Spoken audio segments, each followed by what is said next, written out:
Чистым быть везде. Активисты республиканского отделения молодой гвардии производят сухой армейский душ для бойцов СВО. За первый день было изготовлено около 2000 экземпляров изделий. Подробнее о разработке расскажет Тимур Колмогоров.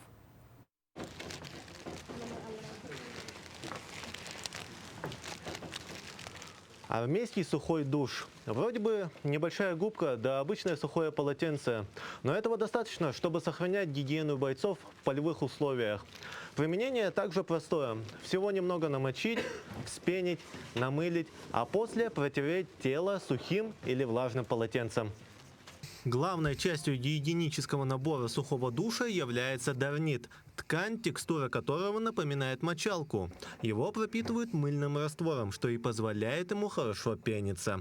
Уникальность сухого душа заключается в низкой затрате воды. Достаточно около 50 мл, чтобы получить пышную пену. Процесс не сложный, мы просто нас много, поэтому мы все быстро делаем и работа проходит эффективно.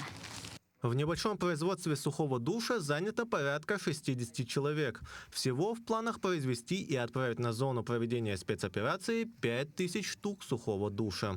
Все необходимые материалы для работы предоставляет Управление Госстроительнадзора Якутии. Мы распределены на 3 или на 2 этапа.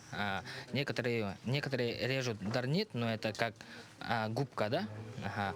И вот некоторые расфасовщики и вот некоторые делают жидкость для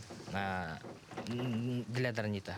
Это не первый проект Госстроительнадзора по поддержке участников СВО.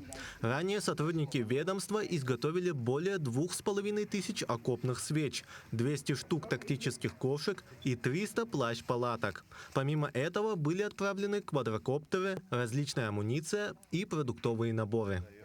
Тимур Колмогоров, Джулустан Иннокентьев, Якутск.